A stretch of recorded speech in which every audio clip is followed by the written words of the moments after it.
तुम्हारे जैसे लोगों के लिए करती हूँ, तुम्हारी गालियाँ सुनने के लिए करती हूँ, गालियाँ सुनने के लिए करती हूँ क्या? हमें सम्मान से जीने का अधिकार नहीं है? हराम जाने, तुम लोगों को जीने का अधिकार नहीं, तुम लोगों को। हाँ जी, क्या बात है?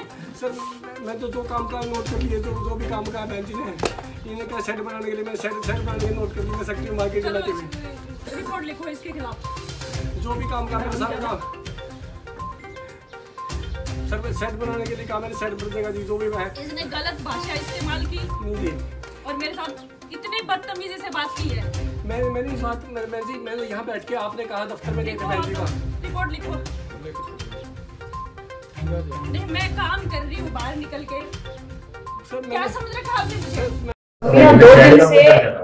दो दिन से जो कमियां यहाँ मंडी में चने की खरीद में चल रही है वो सबके सामने है। बड़ा घोटाला है और इन कमियों के चलते ही हमने सोचा कि किसान को 4-4 दिन वेट करना पड़ा है, पर ये लॉकडाउन के दौरान उनको खाने पानी की जो सुविधा थी वो नहीं थी। अभी भी सिचुएशन ऐसी होती है कि उनके पास व्यवस्था नहीं होती शहर में रहने की, 35 किलोमीटर दूर से आते हैं।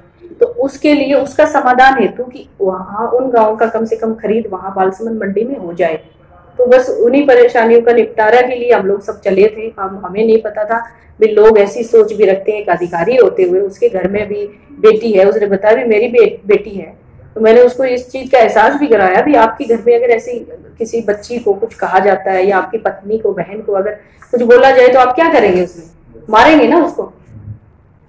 तो शहर का क्या मामला था? शहर का कुछ मुद्दा? देखिए, कोई भी महिला मेरी जगह होती ना वो यही करती। हम लोग कह तो देते हैं कि कानून अपना काम करेगा और कानून के तरीके से ही होना चाहिए, लेकिन मुझसे बर्दाश्त हुआ। उस समय की सिचुएशन यही थी, जो शब्द उन्होंने बोले तो मुझे अपनी चप्पल निकाल के उनको मारना ही पड़ा। शिकायत मैं दूंगी, बिल्कुल दूंगी, क्योंकि अगर मैं शिकायत देती हूँ तो कल को वो किसी और के साथ भी ऐसा करते हैं। देखिए, वो करवाते हैं तो करवाएं इस मामले में, लेकिन मेरे साथ जो व्यवहार उन्होंने किया उसके लिए मुझे भी करवानी पड़ेगी। उन्होंने वो रिपोर्ट दर्ज करवाने की भी बात करते हैं। उन्होंने वहाँ लिख के मुझे कि बहन जी मुझे वहाँ पर लिख के माफीनामा दिया है, मैं आपको दिखा देती हूँ। मुझे माफीनामा मैं दिखाती हूँ। उन्होंने कबूल किया है मैंने अभद्र भाषा उपयोग की और इसके लिए मैं माफी चाहता हूँ। तो वो किस बात की रिपोर्ट दर्ज करवाएंगे? ये माफीनामा है उनका। उन्होंने कहा कि मैंने अभद्र भाषा उपयोग की आपके बारे में, इसके लिए मुझे माफ कर दीजिए, आगे से मैं ऐसा नहीं करूंगा। इसमें उनके साथ market committee secretary, assistant secretary मौजूद थे और एक सुपरवाइजर भी मौजूद थे साथ में, उनके साइन भी है इसमें। और ये माफीनामा थाना इंचार्ज के सामने उन्होंने लिख के दिया। जब मैं शिकायत देने पहुंची तो वो बिल्कुल मेरे पैरों में गिर गए, बोले बहन जी मुझे माफ कर दो, आप मेरी बहन समान हो और मुझे माफ कर दीजिए।